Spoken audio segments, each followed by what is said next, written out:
Yo, D, I'm looking kinda dark. You might have to adjust my aperture or something. Turn my audio up too, man. You know I like to lounge back in my chair when I kick it. Feel like Arsenio, Bill Maher, Stephen A. Fucking them sway with the cameras. Then I go hard. True reporter got a story from the fucking start. Man Cave for Cheddar. Got original Hip Hop Paparazzi. Hey! Yes, sir. Tonight, baby, we got Naheem Garcia in the building. I'm here. Yes, sir. Purge 3, RRPD. Joy, Black Mass. Black The Heat. Maiden Heist. I mean, it goes on. Escapement. Captain Phillips. Captain Phillips, a little bit. You know, the Captain Phillips was like, you know, I was an FBI guy sitting it was the coldest day in the evening. Them poor people out there in Worcester, they freezing. Me and my man in the car in the heat, FBI agent, we came out only when they was coming in and let them in. That was the only light there, but it was a good, comfortable situation with Captain Phillips, yeah. You know, I played a little back, what they call a principal side, you know, you just somebody that in the background, but you standing next to the star, you don't have lines. So that's how they do the payment. So they don't have to pay you a certain amount, but you know, I did that. I had fun doing a lot of different things. I mean, I'm humble. I direct a lot of plays. I work with a lot of young people. Hold on. Before we got started, you got too much stuff going on. I'm telling you, we got the man in the building tonight, baby. Shit, and Cheddar, let him know where you from. Now, hold on. Is you from Roxbury? I'm from Roxbury. Oh, we gotta drink to that shit, bro. Roxbury in the building tonight, baby. It's a Roxbury night. Well, actually, I was born in Cuba. When we landed in Miami and went to New York, my mother didn't like Brooklyn. She said it was too dirty, so we came to Boston and we stayed in Boston. We landed in Roxbury, and I've been a part of Roxbury all my life. I lived all over Boston, Dorchester. Right now I'm in Dorchester, but Roxbury's home. I'm a Roxburian. It's in my blood.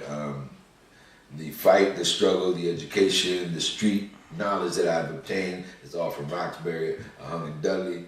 I stayed in Dudley. I worked at UG's. Dudley was anybody that goes back with the Madison Park High School. Okay. Give it up for MP. Madison Park, that's what's up. You know, I worked at the Marcus Garvey Center, which was across the street from MP. Okay. You know, that was Roxbury's been my life. It's been the core of everything I've experienced in life. So Roxbury is a dangerous place. And that's what they say. And I wouldn't say dangerous, but you gotta have something with you. But you can swear. It's man cave. You can say anything you want, man. Shit. Hell yeah. I'm gonna smoke some weed before this shit's over with. So, it's a man cave. We do whatever the fuck we want down here. I will.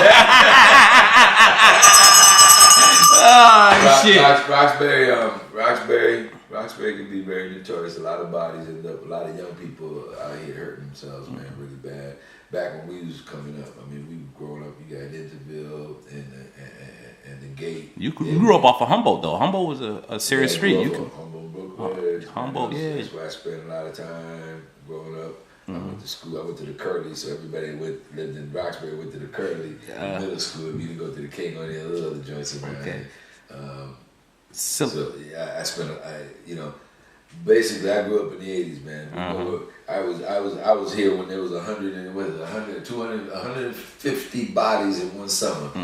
So I got a question for you. After doing the purge, do you think that shit could happen in real life? Oh yes.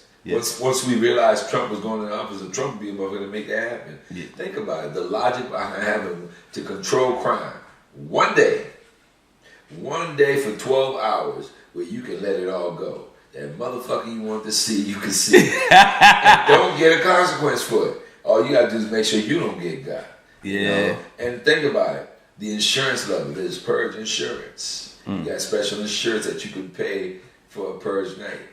You have. So you really believe in that? I believe that can really happen. Did you believe before acting in purge? Did you believe in it? Or did you think, it's just a movie? Just think about the Gladiator. Think about things in the arena. Think about how football games are. We want wrestling, boxing. Mm-hmm. We are into watching people hammer it out in the name of. Yeah. You know, he gonna beat his ass in the name of the USA, in the name of Russia. You know, the whole world's into this whole thing. So something like Purge is realistic to me. That could really happen. Yeah. And it's happening slowly but surely. Yeah. How many people you kill in the movie? I didn't kill anybody. Did you get killed? I was in the underground. We were the people that were saving the people that were getting injured. We were, you know, and I kind of like that. I kind of like being the hero and the savior. I mean, I'm not malicious. Mm-hmm. You know, I'm not malicious heart. You know, I mean, I could go there, but that's not who I like to be. I like to be the guy to save. You know, I work with kids and I do shit like that on my spare time. So I see you either play a cop or you play a bad guy. I see that like you. So what do you prefer? No, in the Nathan Heights, I was a good guy that helped out somebody. Okay. And in the Purge, I was a good guy. I was helping. You know, the only time I got to play a bad guy is a lot in theater, and most of the movies I always play this kind of the cool guy, the guy that helps you out, the guy that you come to that moment you need. But I'm about ready to play some like I love to be on Power, and the guy that the new problem that Ghost and the rest of the boys got. Yeah, I like to be Tommy's real fucking problem. I like to bring it to his ass. Yeah, you know? You wanna go see 50 Cent in them. I like 50 Cent. Empire. I like 50 Cent. Oh, Power. I'm sorry, Power. Let's not mix that up. Be worried. He said, "What? That nigga got out? He's out. That Cuban nigga's out." Oh shit! Yeah, I love to be that guy. Yeah, I love to be that guy. I would love to. I figure, fuck it. If being a bad guy is gonna make it happen, I'll do it. But then, you know, you always want to play the best image. You want to always be the hero. I like those parts. I play those parts. Yeah. I play a bad guy. What's the wildest thing that ever happened to you on the set? The wildest thing that ever happened to me on the set.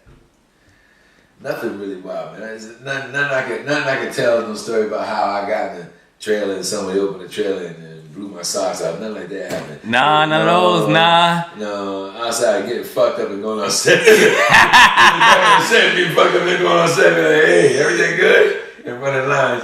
Nothing really wild. I mean, you know, nothing really wild. Yeah, I think there's something there. I give you a second. You know, really to talk about that. No. The wildest thing that happened to me is just the joy of like when I did Black Mass. That wasn't wild, but it was the greatest moment ever. I'm gonna tell you why that was the greatest moment ever. I'm Cuban. I came from Cuba in 1968 with my mother, my grandmother, my aunt. So I grew up in a very Hispanic community in Roxbury and JP. But when I went to do Black Mass, I didn't know I was going to be working with the stuntman. I come downtown Linden. I haven't been in Linden a long time. I didn't even realize that Linden not only had all these Dominican motherfuckers, but they had these black Dominican motherfuckers. I'm looking at everybody sticking. I mean, you should have saw the motherfuckers for floors sticking out the window watching.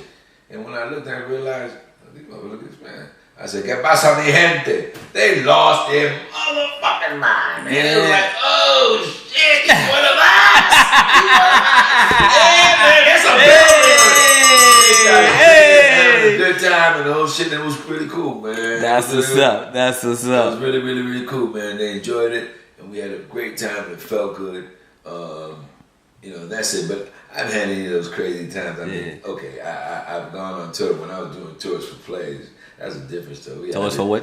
When I did tours on some plays. Oh, some plays. Okay, yeah. Some plays. And tour, it gets a little wild. Get a little wild. Knocking on your door at 2 in the morning. Yeah.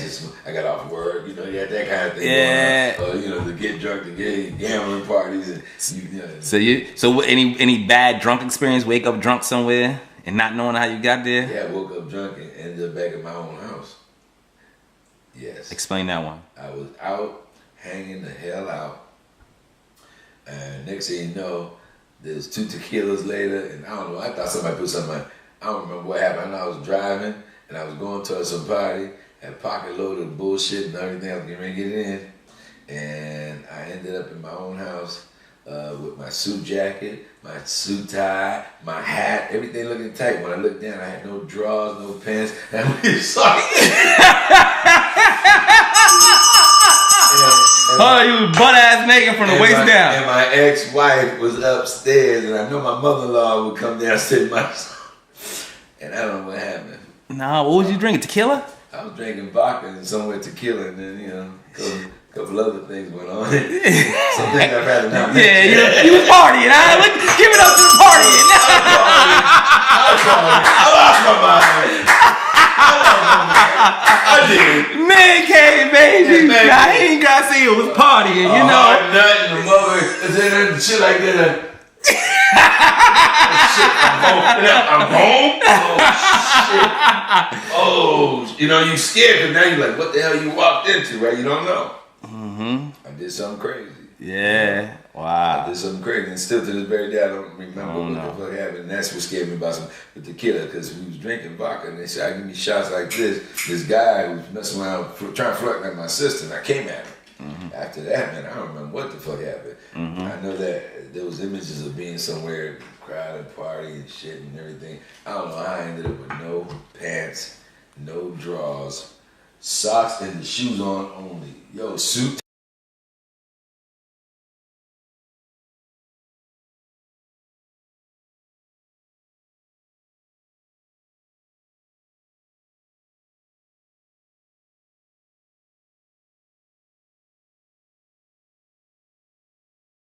Before you got, did you like a lot of TV? I was watching a lot of TV, but I was also doing a lot of work in theater. In theater? I was working a lot with young people. Yeah. I was teaching and working, but I did a lot of theater. I was doing a lot of theater. Yeah. Any crushes? Any like TV show crushes? Did you crush on anybody on TV? Regina King was doing it for me. In the 80s. In the 80s. In the 80s. Regina King. What show? 8838, whatever the 227, bad motherfucker. And no, but you know who really did it? I was really working hard to get on film. I wanted to get with Aaliyah. Aaliyah, yeah. And I want to get with Aaliyah. Rest in peace, R.I.P. Aaliyah. Yes, rest in peace. I wanted to muff out Miss Motherfucker Salt and Pepper. Yeah. But believe it or not, you know who I had a real crush on? MC Light. MC Light? MC Light. Wow. I had a thing for MC Light. I could be a lesbian. Sorry, MC. No disrespect. No disrespect. Only on the Man Cave. Naheem Garcia. You can say what the fuck you want, man. MC, don't hate me, but I really want you. Yeah. I had a thing for her, man. I don't know why. I had a thing for her. Then I met her. I said, oh, man. I had a thing for her. I had a thing for the brat, too. I don't know what it is. But So now in TV, who would you have a thing for in today's TV? Yeah, well, we all know Taraji, of course. Taraji is the hottest shit out right now. I would melt. I always want to be a fresh pair of drawers when she come out the shower. Taraji's raw. Yeah. Taraji's raw. And who else? What's my girl Green? She was with my man. She was that man. It's that movie. She's so fine. Got these thick ass lips. I can't remember her name right now. You know what I'm talking about. She did that flick with my man Tariq, where he was his kid got kidnapped. Oh. Her. You know what I'm talking about. The eyes. The eyes. The eyes. I know you're talking about them eyes. Her name is Green. See if you can pull her up, D. Let us know who she is, man. She's fun. Yeah, definitely. I'm sorry, I don't remember. I don't remember. So speaking of women crushing on, you work with Kerry Washington. Oh, I'm sorry. I forgot. You work with Kerry Washington. I was her uncle in the flick that blew up called Lift. Yes. And I got a chance to talk to Kerry. First of all, what you see outside the hair, what you see was real shit. She's genuine. She was a vegetarian at the time. She was practicing Buddhism. She was really Where's Kerry from? Kerry was growing up everywhere. I didn't really get, what I understood about Kerry is that she spent some time in India. She was one of them chicks, you know what I mean? Megan Good. Megan Good! Hey! Give it up for Megan Good! Damn, she's so fine. Megan Good, yeah. Not green, but good. Sorry, Monty. I'm having fun, boo. Yeah. So working with how was that working on a set with her? How was that? Kerry was wonderful. She was humble. I've had very good experiences with a lot of actors, except one actress got real weird on me. Who was that? Oh, what happened? How about that? Melissa, what's her name? The Heat. Melissa from The Heat. She was working with Sandra Bullock. I did 2 films where Sandra Bullock is a sweetheart. A sweet freaking heart. Yeah. And Melissa McCarthy, I asked her, "Oh, Melissa, your eyes are green," and she got real weird on me and moved her chair. We was all sitting together, and she moved her chair back. And this is The Heat. Moved that chair back and told Sandra, "Come on back, we can get." And then and Sandra's like, "What the fuck is going on?" Because Sandra would always talk to me. So Sandra Bullock. Sandra Bullock is a sweetheart. Yeah. So why she move a chair back? What was that about? Well, Sandy did it because, Melissa was... Because I asked Melissa if her eyes were green, and she got weird. I don't know. She just got weird. I'm like, oh, you one of them motherfuckers, can't talk to you, can't ask you questions. But they're real big. Like when I did 27 Dresses, what's that? Hildegard, that fine mother, she the star of 27 Dresses. They told us right up front, do not talk to the stars. You're their colleagues. That you're not, you're not a A-list actor. No, not that. You're not a fan. And if you see you talk to the, some movies get real. If you're talking to the stars, we fire you. You get out, and this is what they say in action. I'm saying this. So you had Melissa McCarthy. You had I can't remember. Y'all maybe drink that shit, smoke some of that shit. I don't know. That truth juice right here, boy. You're gonna tell the truth tonight on the Man Cave. What's a man cave? You gonna tell it like it is. Exactly. Don't blackmail me, man. She was getting really weird, and I didn't know what that was all about, And then when I was she was doing Ghostbusters, the director, Paul, he said, I'm gonna work with you again. He kept saying that to me. I'm like, all right, I don't know what that's about. It's Hollywood. You gotta be worried about what people be saying sometimes. So he went to bring me in. They called me for Ghostbusters. They gave me an audition. They said they wanted to give me the part of the hotel, manager, the guy that. And I went, I got fitted. They had a suit designed strictly for me. It was beautiful. I would wear this shit somewhere else. I was, hotel suit for Ghostbusters. And the day before I showed up, I get a call saying I'm out there going with somebody else. The person they went with was the secretary in the original Ghostbusters. So they went with a big actor, which is fine. But I always felt that Melissa McCarthy had something to do with it. Not that I wanted to think I was that important, but I just kept feeling like, motherfuckers, it's Hollywood and people feel powerful. People want to hate on you. Yeah. That's all right. Is there a lot of hating? Like, going for casting, is that big?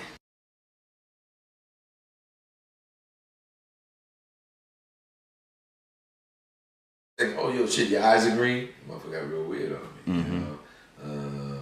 So, that's how I go. That's how I go. Okay, so I heard you I also work with Morgan Freeman. What was that like? When I did Made in Heights, Mr. Freeman, that's how they refer to him. Mr. Freeman is brilliant. He's majestic. Remember, this is the only man that's got to play the black president and God. Give it up for Morgan Freeman.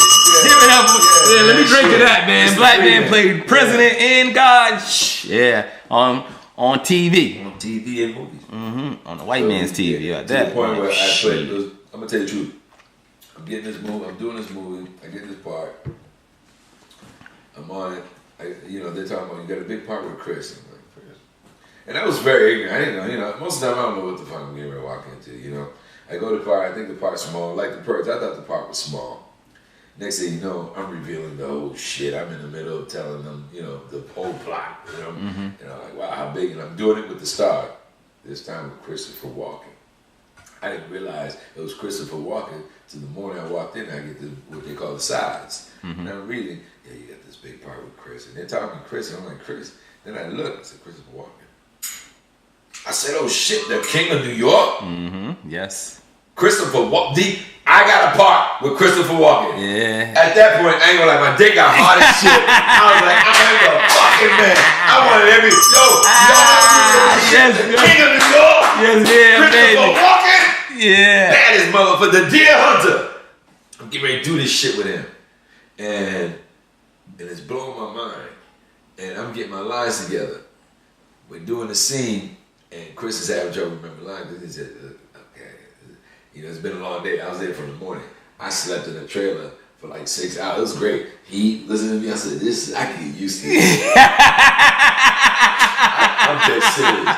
That's what I'm talking about. I could get used to this shit. And just like when I did that thing, Black Mass, I said, I can get used to this shit, right? And then I'm doing this thing, and Christopher Walken says, look, it's been a long day. I can't, I remember these lines just a lot.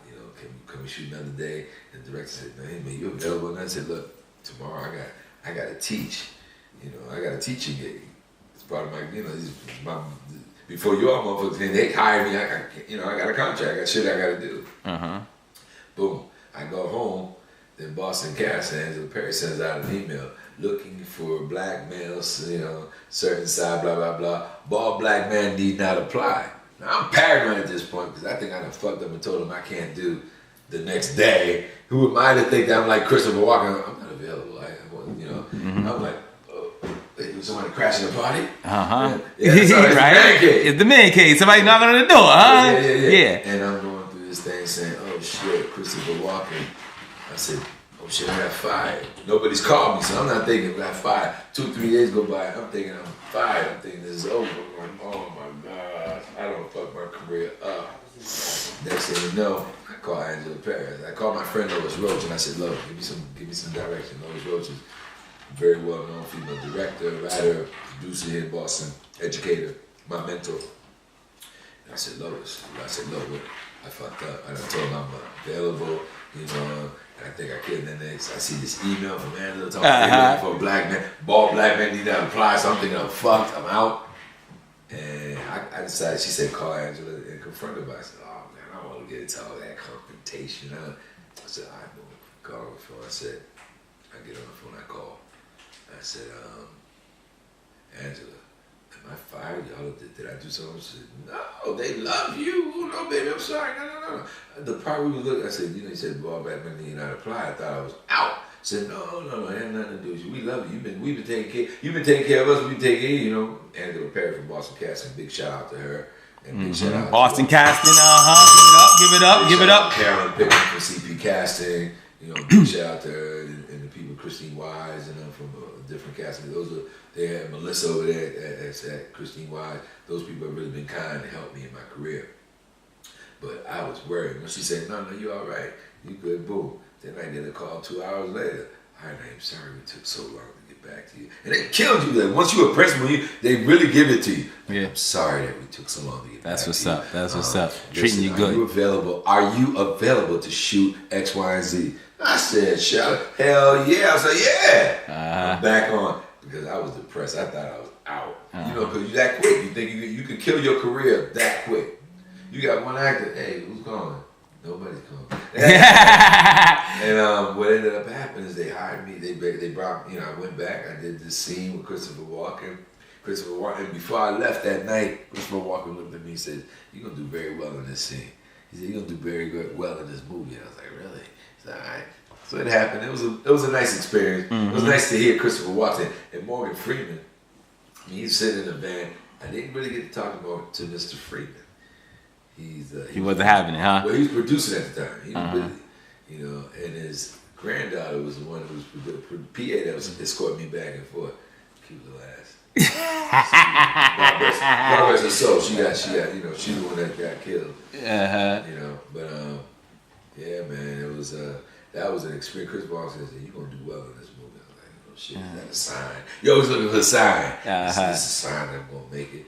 Things started to pick up, little by little. I haven't talked much about, but this I'm on a serious motivation. I got a big shout out to D. Smitty. D. Smitty. Yeah. So over here at the Man Cave, man, we like to talk about some relationship stuff. I don't know if you're in a relationship, you're not in a relationship. Is it okay for your woman to look through your phone? Is it all right for my woman to look through your phone? Is it all right for anybody to look through your phone? You don't want it, but shit, what can you do? If your woman look through your phone, she gonna look through your phone. Okay. So with it. I personally try not to hide too much. So if you do look through my phone, there's nothing that I need to explain. Nobody ever wants their privacy looked at into, but I get it when somebody wants answers and you don't give it to them and they know it and they feel it and you really emotions drive people crazy. People will go through your phone. Shit, I've done it. That was the night. ain't even going through the phone.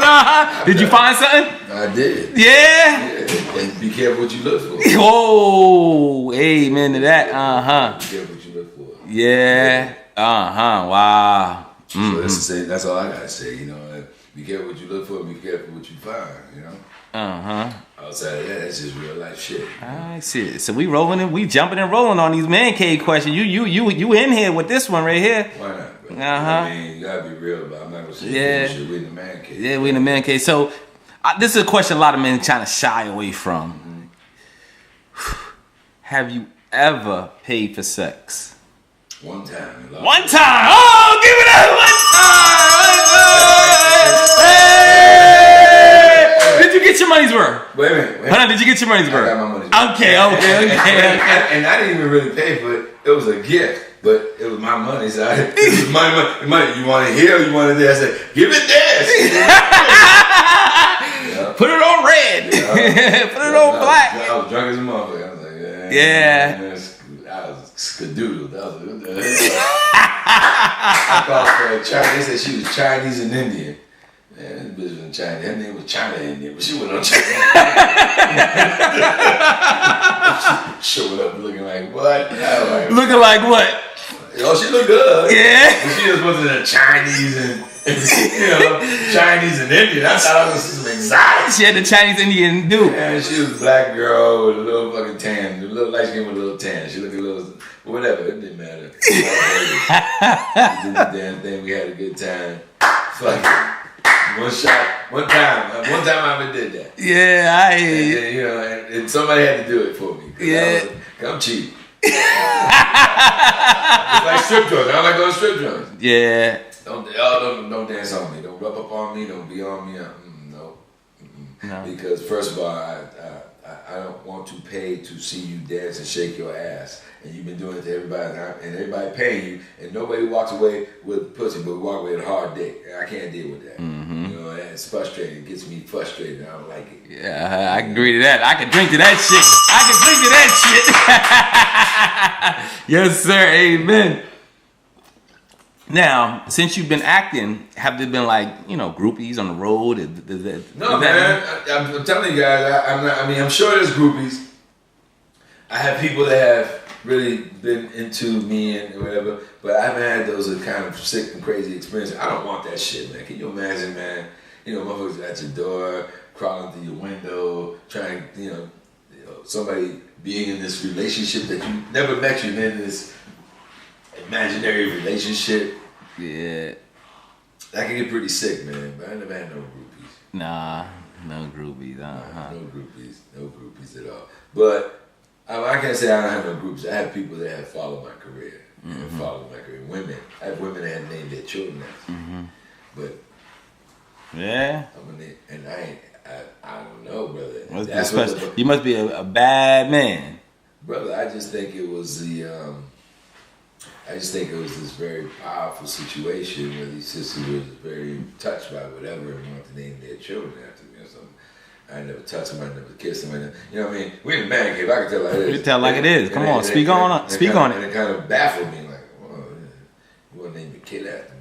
What is that? And I'm scared easy. Once I start hearing shit like that, I get a little nervous. What's that all about? You know, you never want to be associated with no wild shit. Never. No wild shit, no rape. You know, no suggest nothing like that. You know, somebody saying he touched me the wrong way or somebody, Nah, you got to be cautious out here in this world. Yeah, so I try to be careful. You know, I mean, I got this perception that I must be the player of all players, and people look at me and think that. But in all reality, I'm really simple. I keep it really simple. I get into somebody, I'm into that person. Yeah. Yeah, I don't want to disappoint the world. So at what point in a relationship can you try the pull-out method? The pull-out method? The pull-out method. At what point in the relationship? Yeah, and does it work? At the beginning. At the beginning?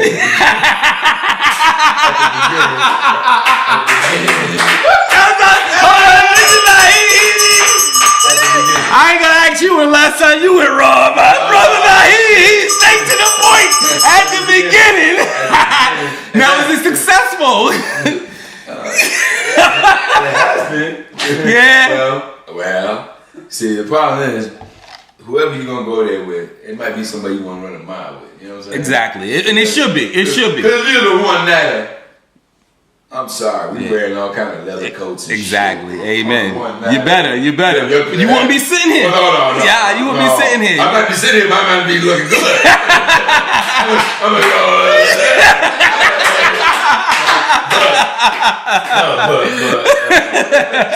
If you with somebody, you don't want to really, I ain't trying to have a bunch of babies, man. I got 3 wonderful kids and a grandson. And I've always been into one of my kids, my 2 was with the first woman. Unfortunately, we got divorced and everything else, and then I hooked up and made a child with another woman I was married to, so I wasn't into that, not having kids out of wedlock, because my boys, I had a bunch of fucking babies, you know what I mean? Run around with a bunch of fucking babies, different damn women. That shit ain't cool. First of all, child support's a bitch. You gotta pay everybody. Second of all, it's not healthy. I like to be able to have all my kids close enough to have them on the roof. Exactly. You know what I mean? Definitely. All bullshit aside, I'm a dad. I'm a father. About my kids. Amen to that. Amen to that. Let me drink to that with you. My daddy told me. My daddy told me one thing. I'm my first child. He said the best thing in the world is to wake up with your kids every day. Man, listen. And I practiced that from day one. Listen. Wake up with my kids when you can see them go to sleep, and you can wake. Some days you may not see them go to sleep because you may get in, but they can wake up in the morning. You see them off to school. You see them every morning. Unless you on work or on traveling. But for the most part, man, that's the ultimate. That's what life is. After that, ain't nothing else matter. I came from Cuba. I didn't get to know my biological father. You know what I mean? So when you leave Cuba, I wasn't going back. I wasn't permitted to go back to Cuba. Once you was out, you ain't coming back.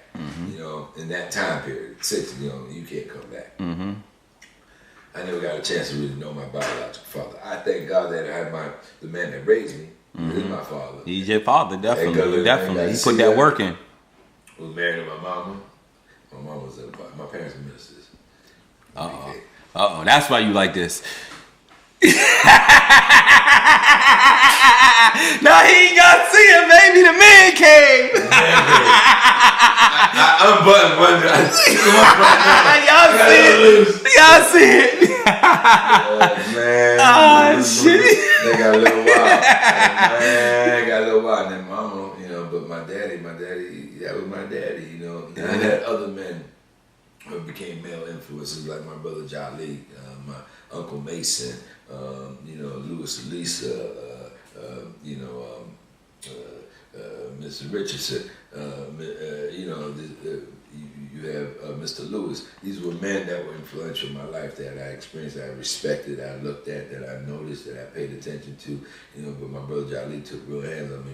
My Uncle Mason, these are men that were like, and he's not even my Uncle Mason. He was my boss when I was about 21 years old, and he nabbed me in. And my brother Jolly's not my biological brother, but took me when I was about 16, and I grew up and I raised his children. And tomorrow, on Saturday, the 20th anniversary of 1 year of his son that has passed from pancreatic cancer.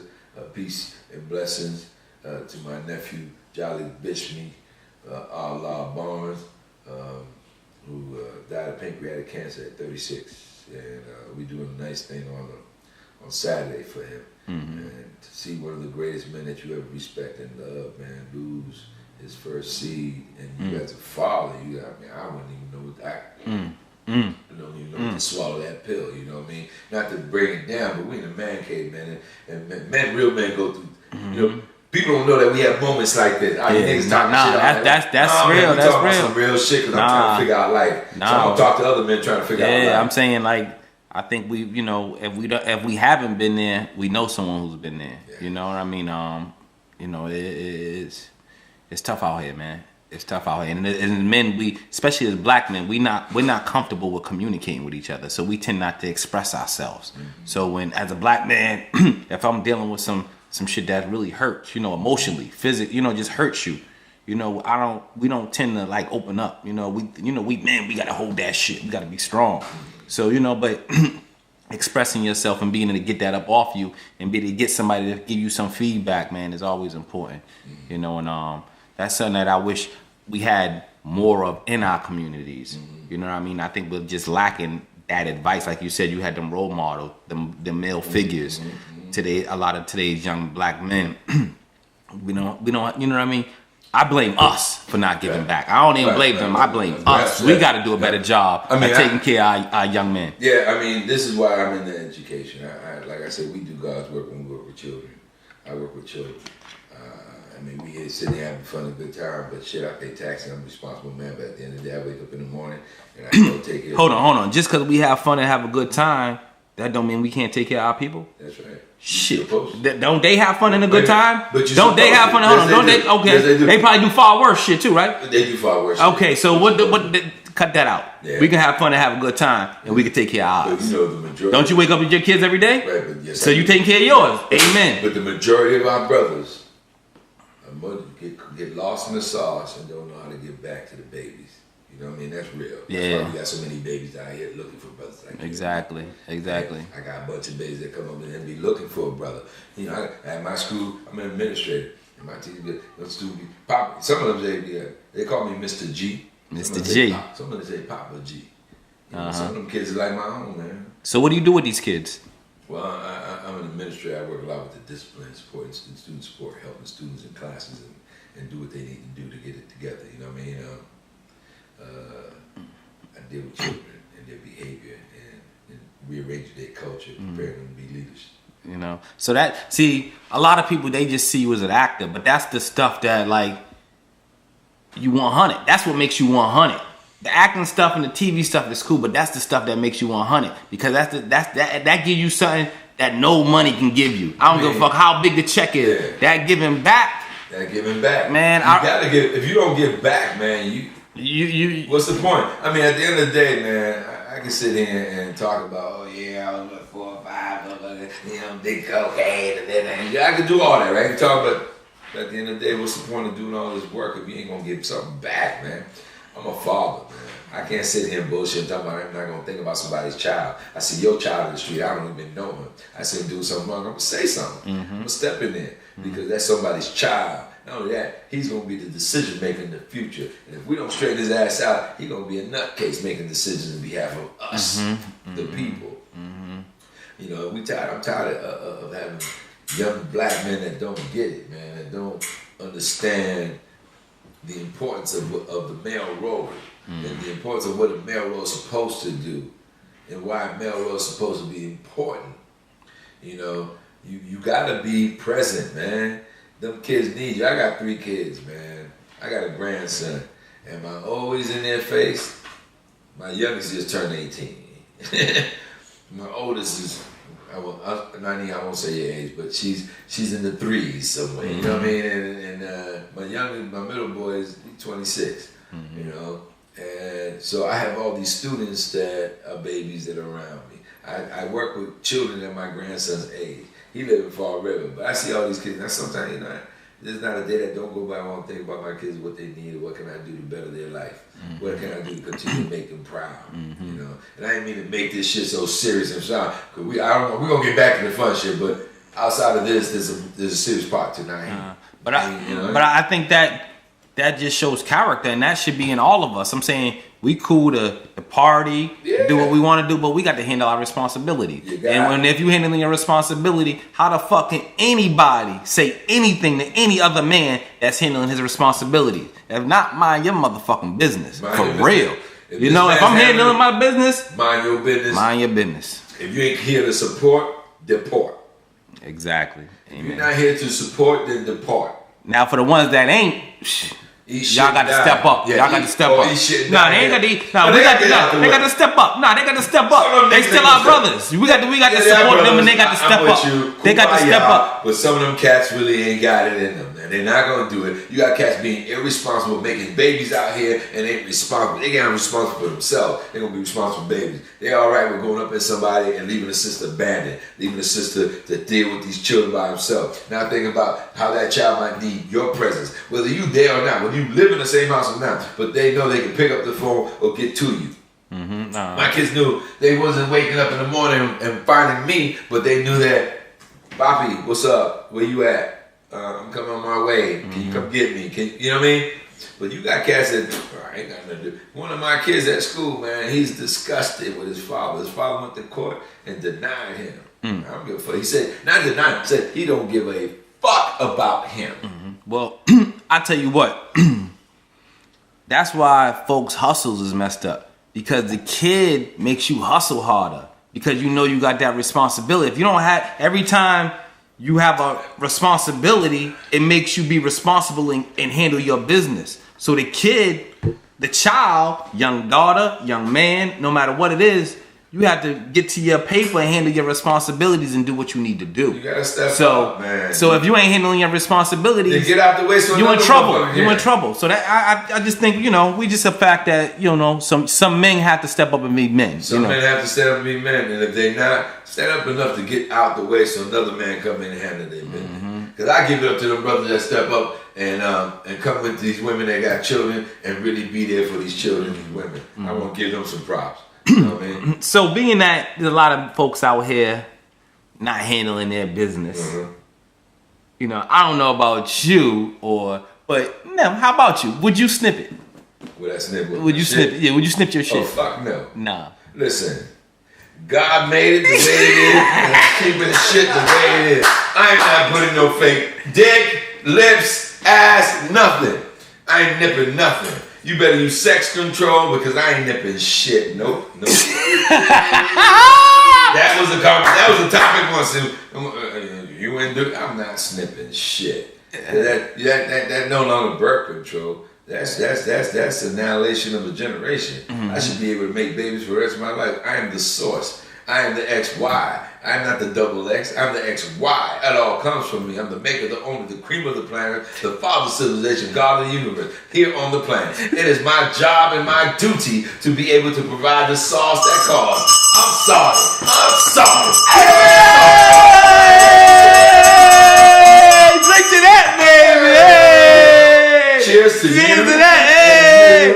And you. We know Naheem Garcia is not snipping nada. Nada. It's not happening. I'm rolling dice. And if you with me and we together, we gonna have some control because boy, I can't see it. Why the fuck would I want to do that? It's an option. You allow. It's not what I want. An option. It's not what I want. It's not what I want. It's not what I want to do. It's not what I'm comfortable doing. You know, just like abortions, I mean, I believe there's an important time in life when those are needed. So to get raped, pregnant, yeah, boy. Your child's sick, they already know that the child's not gonna come out right. You know, whatever it takes, whatever you can live with. Because I'm not gonna say it's gotta be this, that, and this. My thing is, if you can live with it, if it's something that you need to be able to deal with, if it's, you know, you have to make that decision, then you make that decision for the better cause. Because you know what? There's a bunch of babies that I deal with every day that should have been scratched. Say what you want, but there's a lot of babies that I deal with every day. Why you say that? Because they damaged goods, man. They fucked up. Fucked up how? Mentally, spiritually, socially. They were born a bad seed. You know, there's a certain level of wickedness and wrongness in them. No matter how much you try to turn around, they're just a certain way. And it's a shame to see a baby like that. And you look at that baby and say, that baby should have never fucking made it past the gate. Wow. You really believe that? I believe that. That's my personal belief. Wow, You know, that's interesting. You know, that people, you can turn a baby around. There's some people you can't. Some people are who they are. Some people belong to him and some people belong to him. You know what I mean? Oh man, that's a tough one. I'm about to think about that one. That's a tough one. It's not for everybody. I respect it. But it's a tough one. It's a tough one. It took me years to look at it that way, and it's not like you know, I'm not strong on the fact that this is the way it is. What it is for me is that it's important to understand that, you know, there have been some children and there have been some world. I mean, think about the Jeffrey Dahmers and all those kind of people, man. Them niggas shouldn't have made out the gate. Look at what they became. Look at what they become. You know? But how do you know you're gonna get that? Well, you can see the signs. See, we don't pay attention to the signs and symbols. We somewhere along the line stop. This is where faith and religion starts to step in. You start thinking, no, it's not. You start having these ideas of what you think it's supposed to be and what you think it can be. But when you really think about it, and when you're in the study of working with children and child development and social and emotional causes, you start understanding that, and you start looking at this saying, No matter how many times we turn this corner. See, that's easy to say, but when it's your own child, you would never, you know what I mean? No parent is supposed to give up on their child. No parent is supposed, you're supposed to stay with your child. Even when your child is wrong, you got to be with your child. Even as an educator, you're supposed to give up on a child. Exactly. But at the end of the day, when you sit at home, you really think about it, you go, when they talked about doing that shit a few times, and the kid said, no, this child is really knowing that this child might not come out right. Something in your gut tells you something ain't right with this child. And you know it as a parent. We getting juicy tonight on the Man Cave tonight, baby. I got parents that sit there and look at their children and go, I know my child's fucked up, but it's my child. And you can't get mad at that. And because they believe that, you're going to back up the play and you're going to figure it out. Because somewhere online, there have been miracles made. There have been turnarounds, right? You know, you don't know. I may be the maker of the cream, but I'm not the know-it-all at all. Some things I just don't know. And at the end of the day, experimental and understand. You learn by experimenting change. You learn by example. You learn by finding out what's really happening with certain people and how certain people did X, Y, and Z. And you accept it, you know, and you work with it. I mean, I don't have all the answers, brother. You know, my heart is into loving and caring about people. I'm a bit mushy. Yeah, I've been accused of that. You know what I mean? A big what? Mushy. A little mushy. Mushy. But at the end of the day, you know, I'm just passionate about life and passionate about people, passionate about what I do. I mean, I genuinely really give a fuck about people, man. Yeah, I can see that. I can see that. You cater your life to people. Yeah, I see a man. Your time. I see somebody in the street in need, and I can do something. I'm helping you. I see somebody, even if they do things that might hurt me, no matter what, in my heart, if I feel like I gotta hang in there and help you, I'm gonna do that. No, I think that's just the directness in you. You just direct, and I think, you know, we need more direct people. So a lot of people, you know, they scared to say what they feel. You know, shit, that's what you feel. Be direct, man. You know, shit, I respect a motherfucker who come at me straight. I just give a real fuck about people, man. Real fuck about life. You know, and I don't care what I've done or what I do. At the end of the day, I really, really, really care. You know what I mean? And then, but when I get to a place where I don't give a fuck, that's something to be worried about. That's that dark side. That's that Darth Vader. So I know you from Roxbury, or you from Boston. You from the Bean. Originally from Cuba. From Cuba, but you've been here for. If you worked down deli at UG's, you worked at Spinelli's. You lived on Humboldt. You really just Roxbury. We ain't even gonna say Boston. Roxbury all through the veins. This shit is Warren Street coming out the motherfucker. So. I know you were active with Mark Wahlberg. That's one local art. You know, another local Donnie. All those guys. Also my brother from New Edition. How about Pooch Hall? He's from Brockton. He played in The Game, and he played in Ray Donovan. He's a great actor. I think you all would, for some reason, Hey Pooch, holla at your boy. If you need me, I'll come and do some shit with you. Don't worry about it. I'm reachable. I got people all around that can help me get to you. I can get to you. I'll do any work with Pooch. I'm really proud of you. Keep doing the work. Yeah, shout out to Pooch. Hold on. Give Pooch a big shout out. Yeah. He's representing for the town. Definitely. All right. Definitely. You can see him on The Game. Ray Donovan. I love the Ray Donovan role though. The Ray Donovan role. That's the best. And he gets to be a little Roxbury about that. Oh yeah. He bring out the Roxbury come up. Pooch ain't no pumpkin dummy. Nah, not at all. He's whooping ass and taking notes, but he's also humble and good hearted. Because I think something about Roxbury people, in particular Roxbury men, we say there's a certain, you know, we like the Roxbury pudding stone. There's a certain solidness to us. And if you ain't solid, you just a bitch ass nigga. We got that too. You heard it first, man. Live from the Man Cave, man. If you ain't got no Roxbury pudding stone, you just some bitch. Nah, he ain't gonna stop. I'm fucked up. You got me all fucked up now. I got some Gonzalez. I'm speaking Spanish, man. I got some Gonzalez in my shit too. I got Garcia Gonzalez.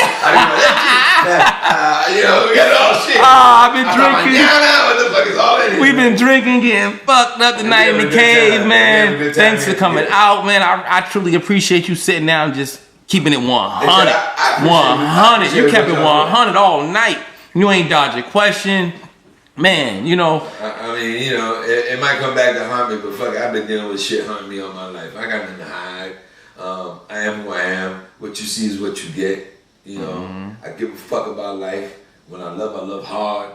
If you my motherfucking nigga, you my nigga. What you got coming out next? Don't you got a new movie or something you working on? Well, I got Daddy's Home 2. I'm playing the Black Santa. That is with Mark Wahlberg. Will Ferrell, Mel Gibson, John Leglow, and the list goes on. And I'm the Black Santa Claus. And it's really nice to do this work with them people. They were very humble. They were very great. They treated me wonderfully. And I'm going to the rap party after I leave y'all. All right. Yeah, I got somebody calling me to pick me up, so I'm going to the rap party after that. Is that a lady or a guy? Calling. I'm saying, you're a player, man. You try to come off like you really like a good guy, but man, you from Roxbury. I already know.